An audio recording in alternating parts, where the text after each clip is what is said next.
5, versículo 16 y 17. Dice la palabra: hallaste miel, qué rica la miel, ¿verdad, hermanos? ¿A cuánto le gusta la miel de abeja? Levanta su mano. ¿Cuántos han comido en el desayuno pan con mantequilla y miel de abeja? Levante la mano. Eso es estar en el cielo, amén, hermano, es estar en el cielo, ¿ok? La miel, dice la palabra: hallaste miel, hallaste miel. Vea lo que dice la Biblia: come lo que te basta. Es decir, llega el punto en el que uno tiene que decir que basta. ¿Verdad que sí, hermanos? Siga la Biblia. Hay momentos en nuestra vida y hay cosas en nuestra vida en donde uno tiene que decir basta. Hasta aquí. De aquí no paso, ¿ok?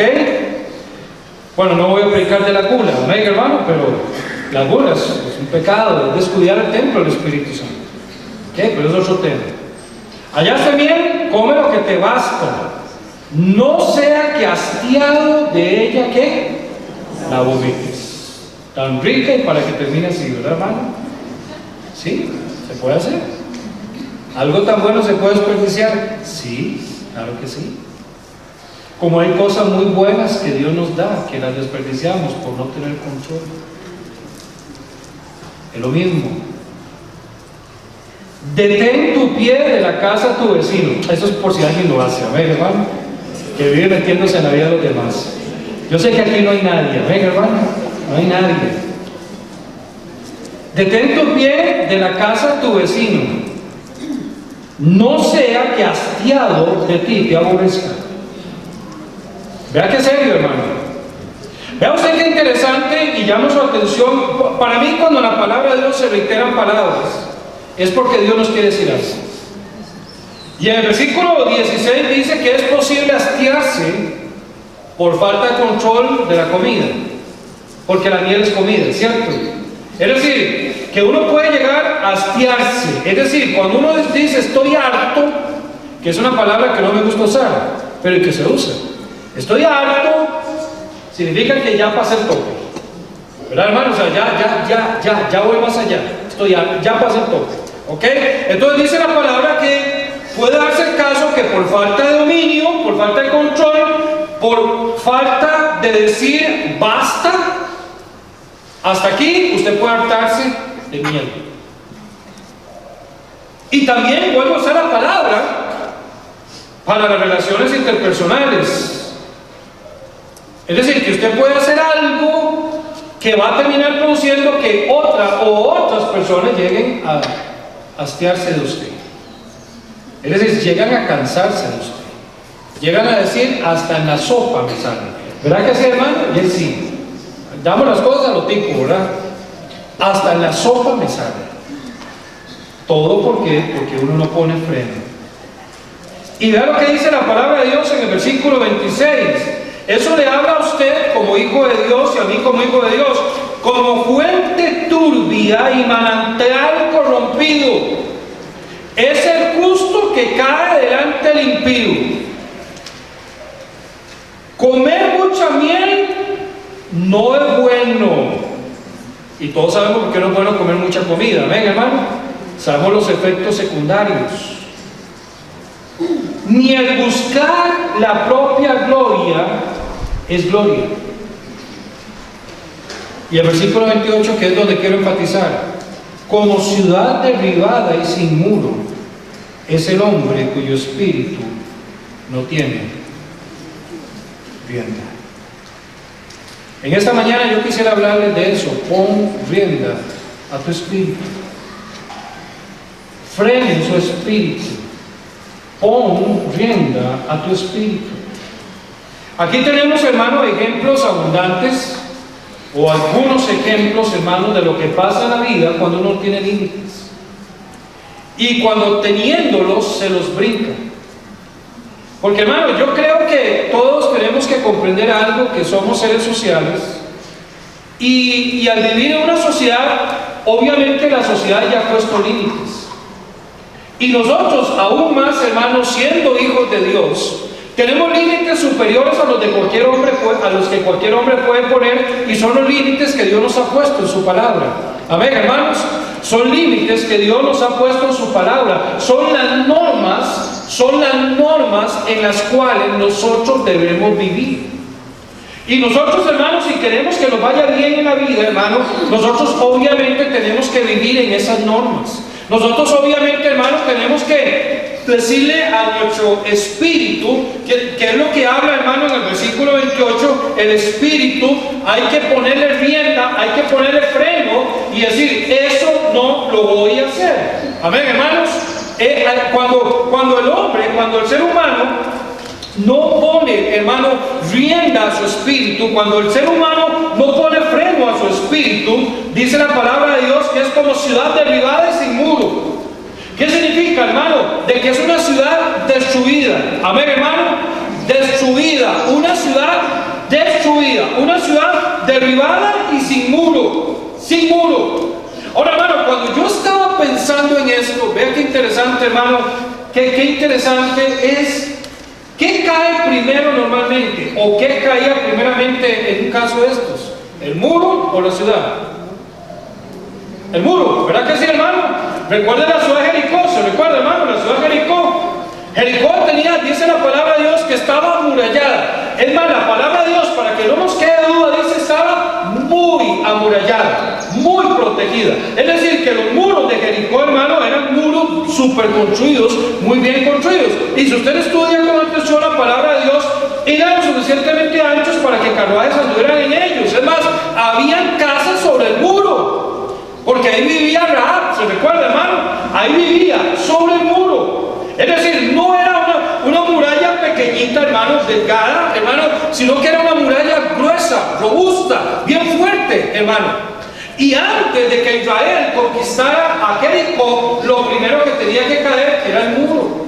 Ahora, hermano, Dios quiere que tú tengas un muro alrededor de tu vida. ¿Y cuál es ese muro? Pues es el espíritu con freno. Amén, hermanos. Es el espíritu refrenado. Cuando tú le pones rienda a tu espíritu, hermano, la ciudad no va a caer. Cuando tú le pones rienda a tu espíritu, tu vida no va a caer. Pero al igual que sucede con una ciudad, si tú no le pones un buen muro, una ciudad cualquiera va a entrar y la va a destruir. ¿Me estoy dando a entender, hermanos? Ahora, yo creo, hermano, que esto es un problema con el cual todos lidiamos. Yo no sé cuántos de ustedes pierden la dulzura del carácter muy rápido. A mí me pasa, muy pocas veces, pero me pasa, y el problema es que sucede. Amén, hermano. Ahora, vean que estoy hablando, hermano, de algo. El perder, hermano, el perder el temperamento es una señal de que usted está perdiendo su carácter. ¿Me agarraron la idea? ¿Sí? El perder el temperamento es una señal de que usted está perdiendo su carácter. El temperamento lo que tiene que ver con las emociones.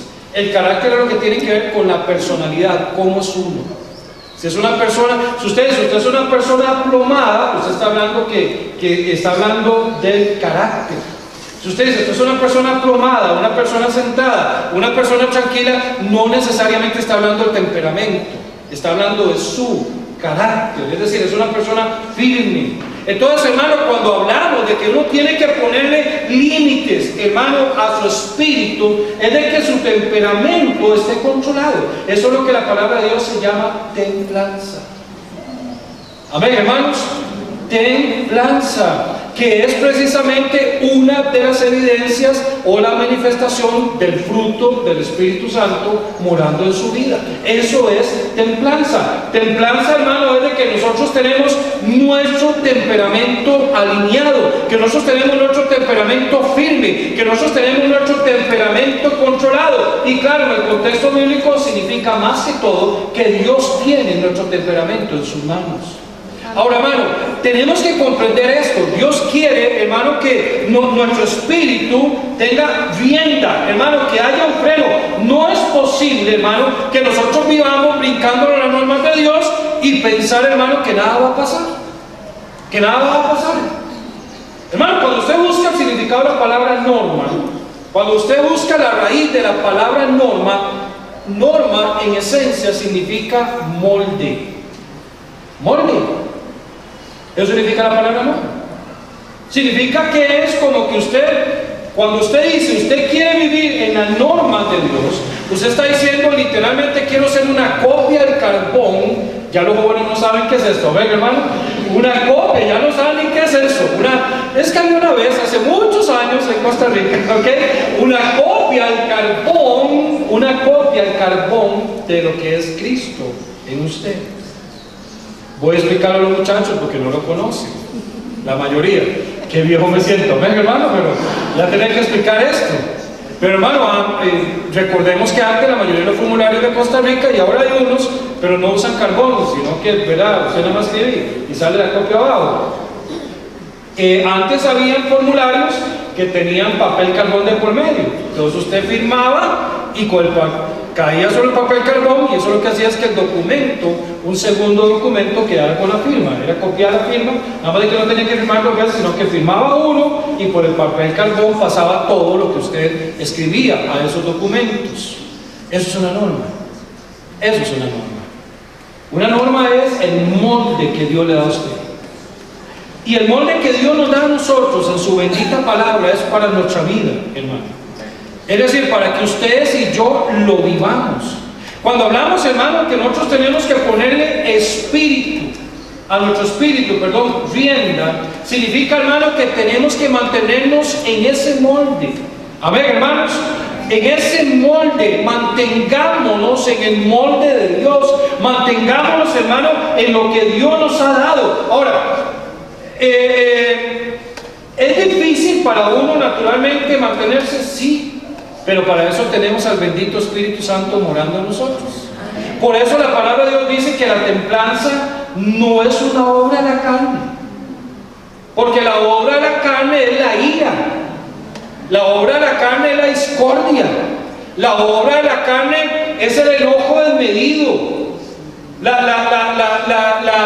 obra de la carne es la disolución, es decir, hermano, tomar lo recibido y desperdiciarlo. Eso es la obra de la carne. ¿Qué es la disolución? Por cierto, es falta de control. Es no saber administrar lo que Dios nos ha dado. Pero cuando el Espíritu Santo está en control de la vida, el Espíritu Santo produce templanza. Y entonces ya tenemos esas riendas para no enojarnos tan fácilmente. Amén, hermanos. Para no llegar a la ira tan fácilmente, hermano. Para no llegar a maldecir, para refrenar nuestra lengua, para no desear el mal del prójimo, para no envidiar, para no codiciar, para no darle rienda suelta al pecado. Dios nos da su bendito Espíritu para ponernos freno. Y por eso la palabra de Dios dice que cuando el hombre no tiene rienda a su espíritu, es como ciudad derribada y sin muro. Tenemos que recordar algo. Si Dios no controla nuestra vida es una ciudad derribada. Tan sencillo y tan claro como eso. Si Dios no controla nuestra vida se convierte en una ciudad derribada. Y necesitamos que Dios tome las riendas de nuestro espíritu. Amén. Necesitamos que Dios tome las riendas de nuestra vida. Hermano, cuando nosotros permitimos que Dios tome control de nuestra vida, se está solucionando uno de los problemas más grandes y más comunes que tenemos como seres humanos, y es perder el control. Cuando uno pierde el control, generalmente termina en graves problemas. Cuando uno pierde el control, termina diciendo cosas que Dios nunca quiso que dijéramos.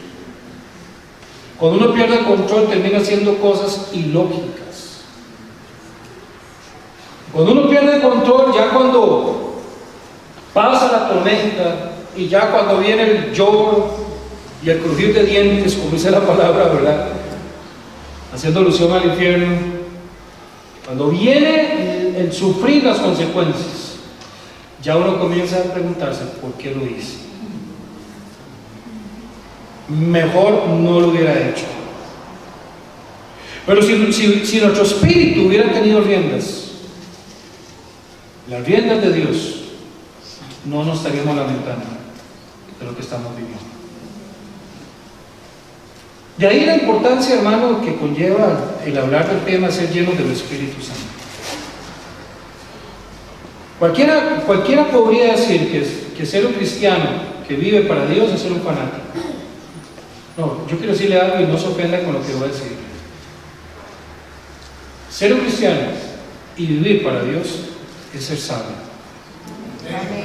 es ser inteligente, es comprender que el bien de nuestra vida se halla en seguir a Dios, es comprender que el bien para nuestra vida se halla precisamente en morir a nosotros mismos y permitir que sea Dios por medio del Espíritu Santo quien tome control de nuestra vida. Hermano, la pérdida de control ante las situaciones difíciles, hermano, ante las situaciones de la vida, hermano, lejos de ayudar a solucionar las cosas, las termina complicando. Las termina complicando. Esta semana pasé por una situación particular, por una semana un poco difícil porque más de la mitad, 4 días pasé enfermo, de hecho lunes y martes pasé en cama. Y cuando uno está enfermo, ¿qué más se siente de todo, verdad, hermano? Todo se le pone difícil a uno, todo se le complica. Pero hay un elemento importante que yo he visto en toda enfermedad que he pasado, que uno tiende a hacer más grandes las cosas. ¿Verdad que sí, hermanos? Más grandes las cosas. O sea, un problema que uno tiene y se siente bien, está sanito, lo maneja mejor que si estuviera enfermo, a eso me refiero. Y entonces cuando uno está enfermo, y el problema fue, hermano, que me enfermé y dentro de esa enfermedad me dio un terrible dolor de cabeza que me costó calmar y una presión de la cabeza que le confieso que hoy le decía a mi hermano Mario que salía de la casa bien y cuando ya venía camino me agarró la presión de cabeza. Y es una presión de cabeza que cuesta que salga. Terrible, mira que, porque cuando uno está mal de la cabeza se siente mal en todo, ¿verdad? Y entonces hoy antes del culto estaba manejando esa presión en la cabeza y es terrible. Y cuando yo me siento así, yo no sé si a usted le pasa, si ha sentido presión en su cabeza, uno todo lo ve oscuro, mal, adverso. Ve fantasmas donde no hay. ¿Verdad, hermano? O sea, tiene temores. Yo me pongo como inquieto, me pongo como ansioso, ni el café me ayuda. Nada. Ahí es donde yo le digo, hermano, que es donde uno necesita el favor de Dios en todo tiempo. Porque no es posible que siendo un hijo de Dios, hermano, se pierda el control de la vida. O sea, esa es la importancia de caminar cerca de Dios. Esa es la importancia, hermano, de mantenerse en la voluntad de Dios. Esa es la importancia, hermano, de buscar el rostro del Señor y decirle: Señor, por favor, toma control de mi vida. Yo no sé cuántos de ustedes le han dicho al Señor en algún momento: Señor, dame fuerzas porque ya no tengo. ¿Cuántas veces le hemos tenido que decir al Señor: Señor, dame sabiduría porque ya no tengo? Dios, dame claridad porque ya no tengo. Dame dirección porque ya no tengo. Señor, necesito de tu paz, necesito de tu dirección, necesito de tu cuidado, porque si no lo hago, Señor, me voy a equivocar. Y cuando usted ora de esta manera, y cuando yo oro de esta manera, hermano, lo que le estoy diciendo a Dios: Dios, por favor, toma el control de esto. Es ponerle riendas a nuestro espíritu. Es decir, yo no voy a actuar, yo no voy a moverme, yo no voy a desesperarme, yo no voy a caer en una ansiedad. Señor, toma control de mi vida.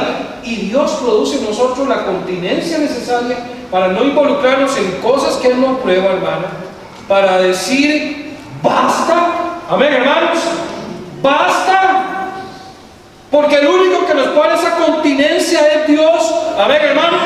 Es de no ir más allá. Es estar, hermano, al borde de la caída del precipicio y que Dios nos diga: no des el paso, y decir: no lo doy, basta. Eso solo Dios lo puede producir en usted y en mí. Solo Dios lo puede producir. Y llegamos entonces, hermano, a esa moderación espiritual. ¿Qué es moderarse espiritualmente, hermano? Es no darle rienda suelta a los apetitos de la carne. Eso es moderarse espiritualmente. Y entonces, hermano, cuando hablamos de moderarnos espiritualmente, estamos hablando, hermano, que no voy a entrar en ansiedad. La carne quiere que entre en ansiedad, pero el Espíritu me dice: sigue confiando en la palabra. Y yo sigo confiando en el Dios de la palabra. ¿Cuántos dicen amén, hermano? Dios me da esa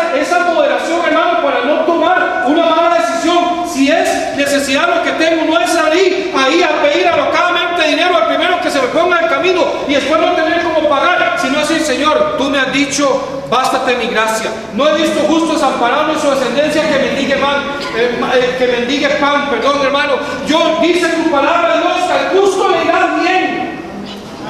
Y modero la lucha en ese momento y digo: no voy a desesperarme, no voy a caer en ansiedad, no voy a tomar malas decisiones, no voy a buscar mi solución, voy a esperar que tiene Dios para mi vida. Amén. Eso es moderarse, dar lugar a que no sea mi carne la que trabaja, sino que sea Dios por medio de su bendito Espíritu Santo quien trabaja y tome control de todas las cosas. Pero si no le ponemos rienda a nuestro espíritu, haremos locuras. Muchas veces yo he aconsejado personas que han tomado malas decisiones financieras, han ido a pedir plata a quien menos tenían que pedirle plata y terminan pagando intereses de usura, que literalmente, hermanos, terminan teniendo temor hasta su propia vida, porque no le pusieron freno a su espíritu.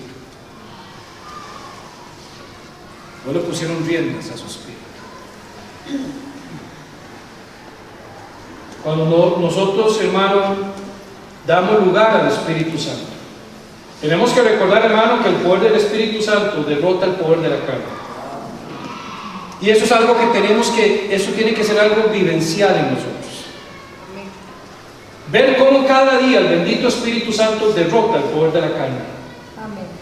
Viene tal situación, la carne quiere que actúe de tal manera, pero el Espíritu nos alinea: actúe de esta manera. Viene la tentación, la carne quiere que hagamos tal cosa, pero el Espíritu Santo nos saca ese camino y nos dice: sigan el camino que le he puesto. Viene tal adversidad, pero el Espíritu Santo dice: siga confiando en Dios, siga descansando en Dios. Dios todavía no ha terminado con usted, el poder de Dios no ha disminuido, Dios todavía es Dios y Él puede hacer cosas en su vida. Eso es permitir que Dios ponga el freno en nuestro espíritu. Y no, hermano, lanzarnos, hermano, a la batalla desarmados, sin esperanza, sin un norte. Hermano, cuando Dios tiene el control de nuestra vida, cuando la rienda de nuestra vida las tiene el Señor, hermano, Él hace que nosotros nos mantengamos moderados en todo. No vamos a comer miel hasta que nos enfermemos, ni nos vamos a meter en la casa del vecino hasta que llegue a odiarnos. Vamos a ser moderados.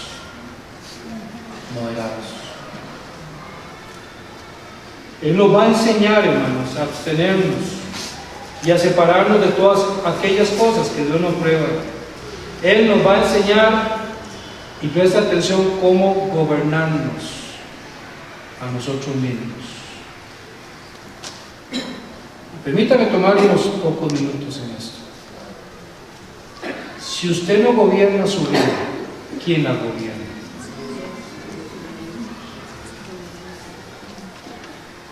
Aún parte de gobernar la vida es permitir de que Dios nos gobierne. ¿Me estoy dando a entender, hermanos? Pero lo que estoy tratando de decir es de que usted es quien vive su vida. Yo soy el que vivo mi vida. Por mucho que Dios es omnipresente, si yo no lo hago presente en mi vida, Él no se va a hacer presente en mi vida. Por mucho que Dios es omnipresente y omnipotente, si yo no lo involucro en mis caminos, Él no se va a involucrar en mis caminos a la fuerza. Entonces, parte de gobernar mi vida, y a eso quiero llegar con eso que le estoy mencionando, parte de gobernar mi vida es entender que yo necesito el gobierno de Dios en mi vida. Es como decir: yo quiero que a mí me vaya bien. Bueno, el único que puede permitir que me vaya bien es Dios. Yo quiero que todas las cosas en mi vida marchen en el plan de Dios. Pues entonces yo voy a poner a Dios que desarrolle en mi vida para que Él desarrolle su plan. A eso me refiero. Cuando uno, hermano, cuando uno está permitiendo, hermano, que Dios tome el control de nuestra vida, Dios nos va a mostrar sus límites y Dios nos va a enseñar a gobernarnos a nosotros mismos. Y hermano, cuando la vida tiene freno, uno se aparta lo malo y apropia lo bueno. ¿Y qué tan necesario es esto cada día en nuestra vida, hermano? El mundo está pintado de cosas malas, ¿verdad que sí, hermanos? O sea, yo siempre digo que lo más fácil en este mundo es pecar. Usted no tiene que caminar 10 kilómetros para encontrar el pecado. El pecado mora en nosotros. El deseo por pecar mora en nosotros. Usted no tiene que hacer un gran esfuerzo para encontrar una excusa para pecar. Su carne se la dará. Pero otra cosa es que Dios lo quiere. Hermano, que nuestro espíritu tiene que tener rienda, hermano, es permitir que el control del Espíritu Santo se manifieste en mi vida. Es decir, como dijo Pablo en Gálatas 2:20, con Cristo estoy juntamente crucificado. Y ya no vivo yo, mas vive ¿quién? Cristo en mí. Esa es la clave. Es entender, hermano, que Dios quiere gobernar nuestra vida. Y cuando Dios gobierna nuestra vida, Él gobierna todo lo que sucede en nuestra vida. Ahora, hermano, aquí hemos hablado, hermano, o hemos desarrollado acerca del versículo 16 y 17. Hay que decir basta. Basta. Y eso lo logramos cuando Dios tiene control de nuestra vida. Pero ¿qué pasa cuando nuestro espíritu, como hijos de Dios, no tiene control? Versículo 26. Vea qué triste lo que dice el versículo 26. Como fuente turbia y manantial corrompido es el justo que cae delante del impío. No hay nada más terrible de que los impíos lleguen a ser escarnio de los justos. No hay nada más terrible de que un impío vea a un justo caído, es decir, a un justo que por malas decisiones termina avergonzando el nombre del Señor. Dice la palabra de Dios que es como fuente turbia. ¿Sabe qué significa esto, hermano? La fuente turbia es como cuando usted anda con mucha sed y llega a un lugar donde hay agua que está corriendo y esa agua es sucia, es puro barro. Usted no se la va a tomar, ¿cierto, hermano? Prefiere aguantar la sed, probablemente. Y uno dice, ¿qué es esto tan horrible? ¿Verdad que eso es lo que uno dice? ¿Qué es eso tan horrible? ¿Qué es esto tan feo? Eso es lo que dice la gente cuando ve a un hijo de Dios en desobediencia. Y dice la palabra de Dios, hermano, que es como manantial corrompido.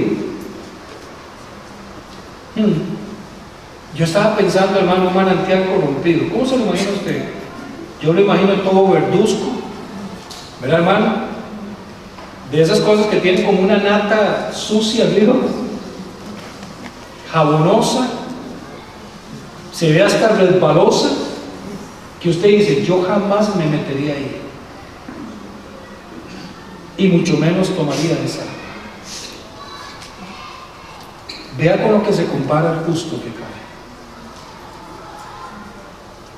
Cuando el justo cae, llega a ser, hermano, llega a ser como esa fuente turbia que nadie quiere. Y qué interesante, hermano, porque cuando yo comparo esto con lo que dijo Cristo, que el que cree en mí, de su interior correrán ¿qué? Ríos de agua viva. Y en Proverbios se me enseña que cuando el justo cae es como manantial turbio, como agua nauseabunda. Qué contraste más triste. Por eso recuerde, comer mucha miel no es bueno. Es decir, vivir sin límites no es bueno.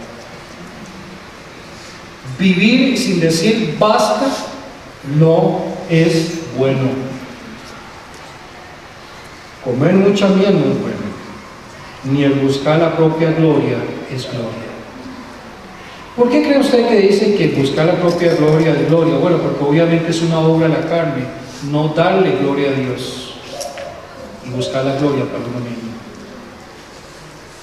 La gloria del hombre es pasajera, pero la gloria del Señor es eterna. Y nosotros estamos en este mundo precisamente para buscar lo eterno.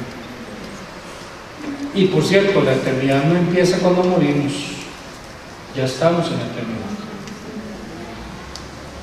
Y ya hay que darle gloria a Dios, porque buscar la gloria para nosotros mismos no es bueno. Como ciudad derribada y sin muro es el hombre cuyo espíritu no tiene rienda.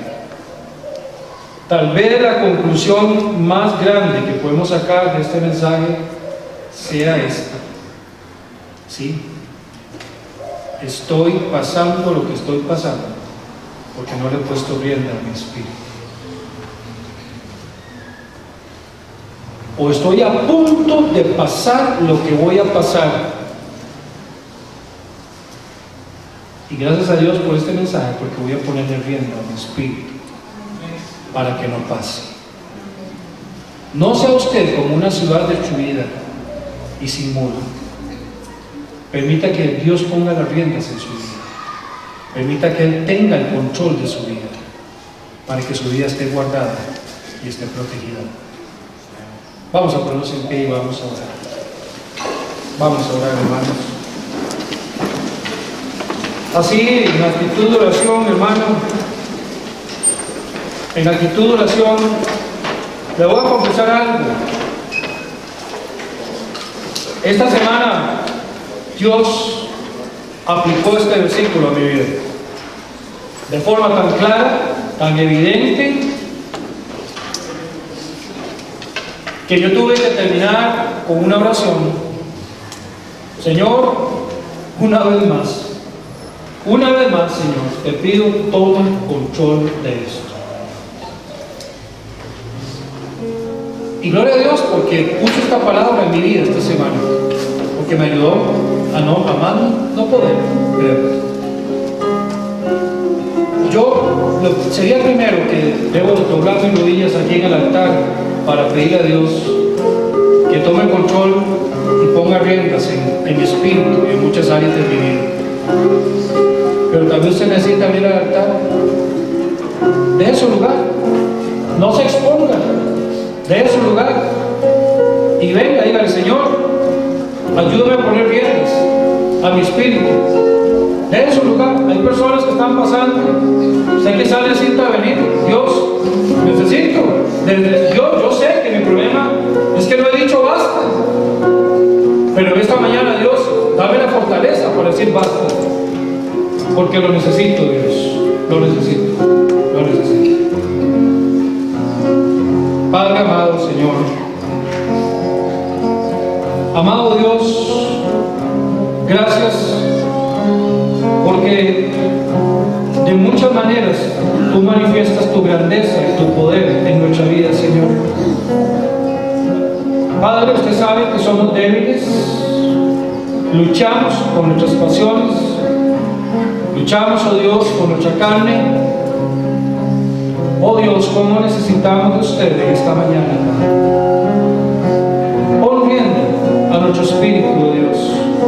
Pon freno a nuestra vida, Padre. Ayúdanos a comprender que llega el momento en el cual tenemos que decir basta, no más, basta. Señor, y que cuando llegue ese momento realmente lo hagamos, que nos refrenemos. Más bien, Señor, que permitamos que usted nos refrene, Dios, para que no le demos rienda suelta a la carne, para que nosotros podamos, Señor, ver cómo tu Espíritu Santo nos va guiando y nos va moldeando y nos va enseñando, Señor. Gracias, Padre, por tu palabra.